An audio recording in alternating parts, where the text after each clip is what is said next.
Hola a todas, buenas tardes, buenas noches, buenos días. Pues nada, soy Ángela Albuisek, encantada de estar aquí hoy con vosotras y poderos contar un poquito de todo lo que he investigado sobre la grapa y los orujos. Espero que os divierta un poco y allá vamos. Os voy a explicar un poquito lo que es el origen de la grapa, la elaboración, tipos de grapa, modo de servir y en el orujo igual. Origen, elaboración, tipos de orujos, formas de servir. He encontrado unas diferencias entre ellas que un poco os comento. Y luego otro punto es cuándo, cómo y cómo se puede mezclar. Así que sin más preámbulo vamos allá. ¿Qué es la grapa? Es un destilado de uva o partes de ella, en Italia denominada vinace, con un añejamiento en barrica de roble, sin aditivos ni alquimias. Existen distintas calidades, extrañeja, la ruda, la cristalina, limpísima, entre otras. Podríamos decir que es una manera de beber totalmente italiana, ya que se considera un producto muy sofisticado y de gran calidad. El origen, pues lo tenemos en Italia. Italia no es solo un país de grandes vinos, sino que también nos ofrece uno de los grandes licores y más apreciados del mundo, la grappa, entre otras cosas como son los vermuts, los aperitivos y tantos cuantos más. Sus orígenes se remontan hasta la antigüedad, desde el pueblo egipcio, griego y romano, ya que estos ya preparaban aguardientes con las partes de la uva que no se aprovechaban para poder hacer vino. A día de hoy existen consorcios para tutelar la autenticidad del producto de las distintas provincias donde se produce. Estos indicadores podemos encontrar, por ejemplo, el origen de la elaboración y embotellamiento nos da una garantía de autenticidad y tenemos otros apelativos como si es reserva, si es extra vecchia para grapas envejecidas en barricas de 2 a 3 años. Encontramos toda esta información en la marca tutelada. Para poder tener esta marca se debe de pertenecer a uno de los consorcios registrados dentro de las distintas regiones donde se elabora la grapa. La grapa debe de ser producida, añejada y embotellada en origen y utilizando materia de la misma región. Esta marca la encontramos en una etiqueta numerada en el cuello de las botellas. Para poder tener la marca tutelada se pasa un mínimo de 2 controles de calidad realizados por organismos competentes. Bueno, pues ¿cómo se elabora la grapa? Como cualquier destilado, se debe de calentar la materia prima lenta y continuamente y se debe de separar las 3 fases de salida de la destilación, lo que es la cabeza, que sabemos que la desechamos, el corazón, que es el producto que queremos obtener, y las colas, que también lo desecharemos. Podemos encontrar grapas que se realizan en alambiques continuos, en donde la mezcla deja sus sustancias pasando una sola vez por la corriente de vapor. También encontramos grapas destiladas en alambiques continuos en pequeñas calderas troncocónicas que dejan a la grapa un gusto más delicado. Primeramente se obtiene un destilado que oscila entre 60 y 86 grados centígrados para que conserve sus sustancias organolépticas. Pero la verdad es que a la venta las que encontramos tienen una graduación entre un 42 y un 43% de grados. Podemos encontrar alguna artesana que tenga una graduación más alta, pero vaya, no es muy normal. La materia prima para la elaboración de la grapa son las cáscaras del grano de la uva, ramas, todo ya fermentado que nos sirve para hacer vino. Se produce antes del mes de febrero, que sigue a la vendimia. No se permite ninguna coloración de la grapa en aditivos químicos, con la excepción de la natural generada por la estancia en barricas de madera o con caramelos para tipos de reserva y estratachilla. Se puede preparar del mosto del vino antes de la fermentación o incluso cuando el mosto ya es vino. La edulcoración, está permitida siempre que sigan las pautas que marca cada consorcio. ¿Se puede mezclar la grapa? Pues sí, se pueden mezclar unas grapas con otras. Pueden ser grapas de diferentes tipos de uva, pero solo se van a poder mezclar siempre que sean grapas producidas internas de la misma destilería. Bueno, existen varios tipos de grapas. Entre ellas podemos encontrar la piamontesa, que son grapas más dulces, pastosas, grasas. Se obtiene de las destilaciones de las mejores uvas del Piamonte. Este tipo de grapa representa entre un 55 y un 60% del total del consumo y venta de este destilado. Bueno, pues hasta aquí un poco lo que sería lo que yo os contaría sobre la grapa. Y pasaríamos a ver un poco qué es el orujo. No es orujo todo lo que llamamos orujo, sobre todo en España. Tenemos mucha manía de llamar a todos los tipos de licores orujos, pero no es todo, ya que empleamos esta palabra para englobar un montón de otro tipo de licores. Orujo, lo que es literalmente orujo, solo existen dos, el blanco y el envejecido. Es un destilado alcohólico que se realiza a partir de pieles o restos de uvas fermentados, conocidas en este caso aquí como yegos o yejos o bagazos, siendo su graduación mínima de 37,5 grados centígrados. Así como no debe de tener aromatizantes, aunque se permite utilizar el caramelo con el único fin de adaptar el color. En un Real Decreto del 2014 se establece una norma para la producción, designación, presentación y etiquetado de determinadas bebidas espirituosas aquí en España, entre ellas el orujo, que solo nos indica dos cosas. Especifica lo que es un orujo blanco, el cual se caracteriza por su ausencia de color, y el orujo envejecido es un orujo que ha permanecido en envases de madera de capacidad igual o inferior a 1000 litros durante un periodo mínimo de un año. Tradicionalmente encontramos orujos en dos puntos destacados de la geografía española, Cantabria y Galicia. Se hacen en más sitios, pero es los sitios donde más presencia han tenido durante la historia. El origen del orujo en Cantabria se remonta al siglo XIV, en el Valle del Líbana, donde se produce y se elabora de forma familiar y para consumo propio.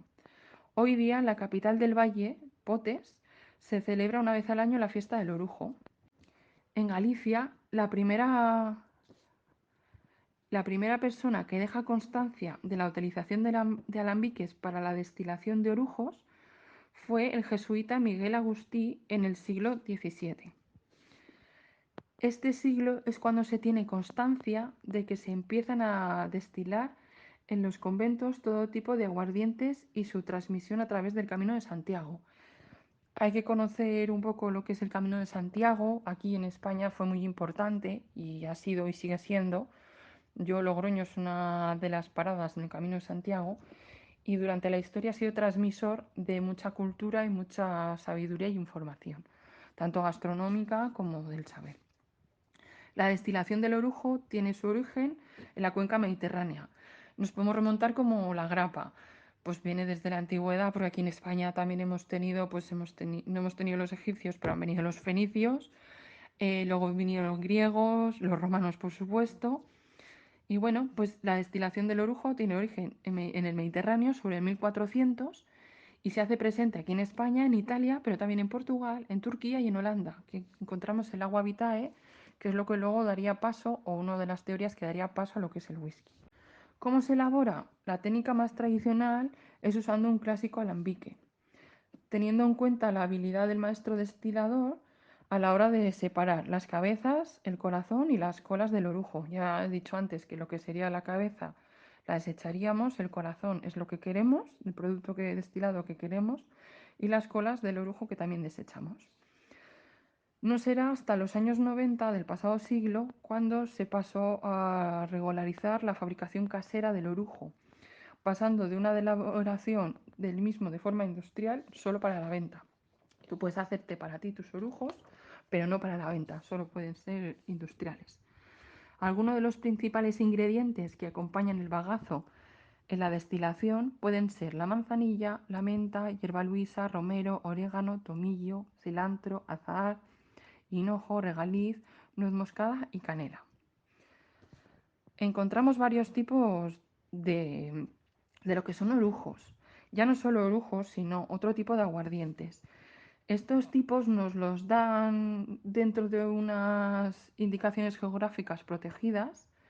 Existe un consejo regulador de las denominaciones geográficas de aguardientes y orujos de Galicia. Madre mía.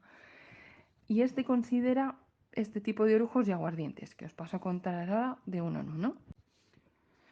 A ver, el orujo gallego es una bebida espirituosa elaborada de la fermentación y destilación de los ollejos de la uva cosechadas en la comunidad autónoma de Galicia. Fuera de Galicia, todo lo que tenga que ser no se va a considerar orujo gallego. Aquí en La Rioja se hace mucho vino, es conocido el vino de Rioja, y también se ha destilado orujo, pero claro, no se puede englobar dentro de lo que es la calidad orujo gallego, ni muchísimo menos. Se ha hecho siempre a nivel casero y lo que se sigue haciendo es así. Bueno, también tendríamos el aguardiente de hierbas de Galicia, tradicional bebida elaborada desde orujo gallego. Necesitamos primero elaborar el orujo para poder después hacer el aguardiente de hierbas. Su contenido en azúcar no puede superar los 100 gramos por litro. Licor de hierbas. Este se realiza con aguardiente de hierbas más alcohol etílico de origen agrícola. Su contenido en azúcar no sobrepasa los 100 gramos por litro, como antes tampoco pasaba el azúcar. Como mínimo se utilizarán 3 hierbas y se realizan por maceración. Esto no es destilación. Encontramos el licor de café de Galicia. Es un licor súper conocido, por lo menos aquí conocido y muy consumido. Es una mezcla de orujo de Galicia con alcohol etílico agrícola mediante la maceración de café de tueste natural. En este caso, el mínimo de azúcar se fija en 100 gramos por litro, al revés que los anteriores aguardientes y licores, que como máximo tenían 100 gramos por litro. En este caso es mínimo. La denominación específica orujo de Galicia es reconocida desde 1999, que abarca todo el territorio de Galicia y todas las variedades de uva protegidas por las 5 denominaciones que existen de vino gallego. Estas son pues las Rías Baixas, Ribeiro, Ribeira Sacra, origen Monterrey y denominación de origen Valdeorras. Según su vejez o aroma, podemos encontrar diferentes tipos de orujo también. Tenemos los jóvenes o blancos. Estos nada más los destilamos, se envasan o se embotellan y listos para consumir. Los añejados se dejan reposar en toneles de roble u otra madera después de su destilación durante un año. El color suele ser más amarillo o verdoso, dependiendo del tipo de la uva y el tipo de madera donde la hayamos envejecido. Luego tenemos aromáticos y mezcla.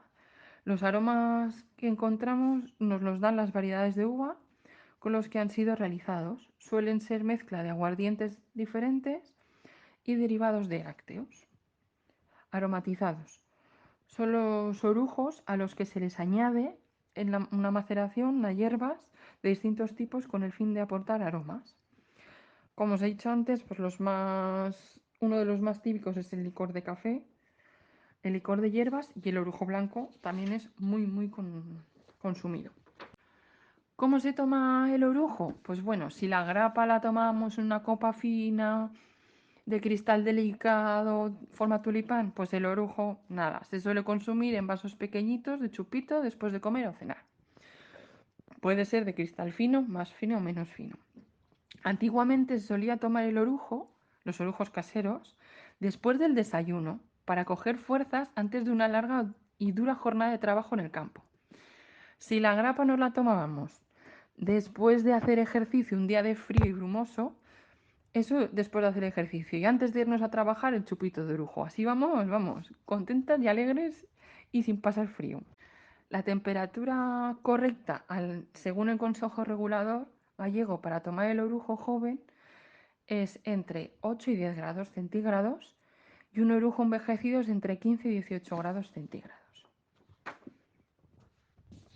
Bueno, hasta aquí un poco lo que sería la explicación de lo que es una grapa, más o menos por encima, y lo que es un orujo. Tampoco he querido entrar en mucha más teoría porque seguramente igual los conocéis o no. Y si no los conocéis, pues bueno, os animo a que vayáis probando. Entre que he ido leyendo de un destilado y de otro, he visto que son muy iguales, pero a la vez hay puntos en los que son muy diferentes. Encontré un artículo que está basado en una teoría, una destilería que se llama Nonino, que es la considerada como la pionera de elaboración de la grapa. Y bueno, que ellos hacen como una comparación entre la grapa y lo que es el orujo español.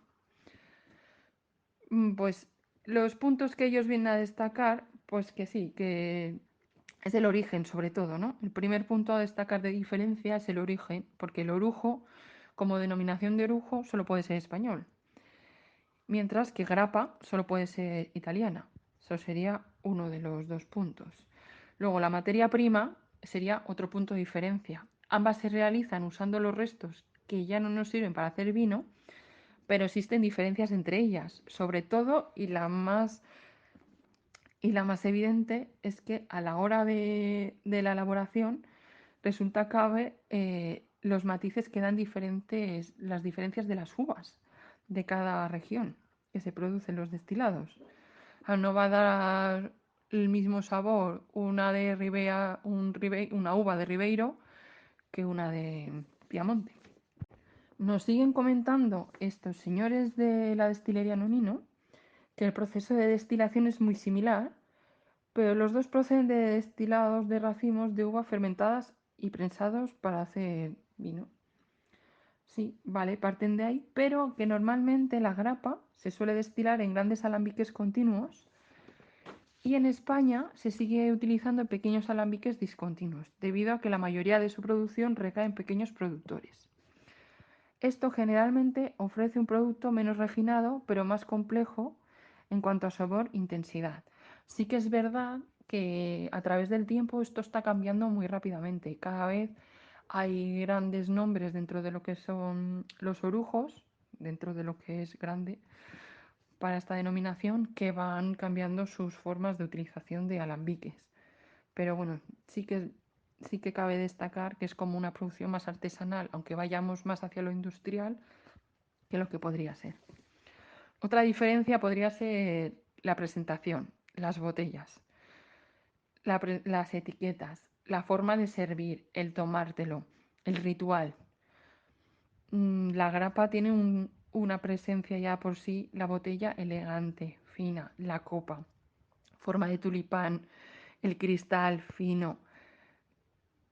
El orujo al final nos lo tomamos, vamos a las cenas, a las comidas, nos dejan la botella, los chupitos, te sirves y está riquísimo para digestivo, es muy bueno, al que le guste, claro, esto es como todo.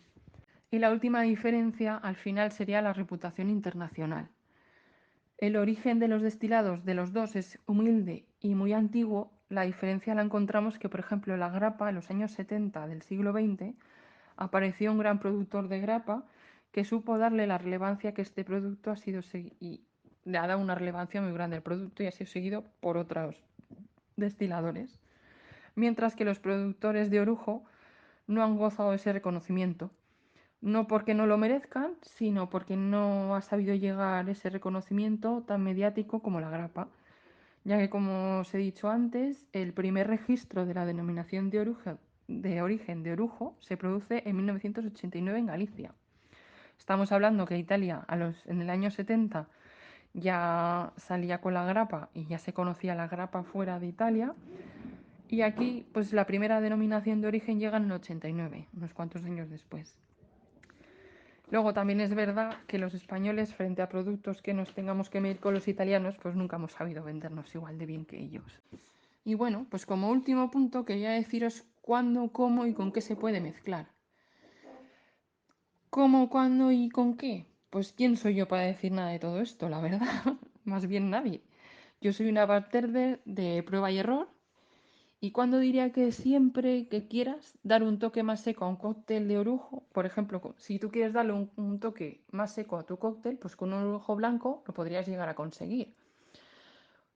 No creo, nunca jamás he creído en cuándo se tienen que utilizar cada cosa, por qué, no. Creo que es mejor ir probando, ir viendo, haciendo y dándole vueltitas y experimentando.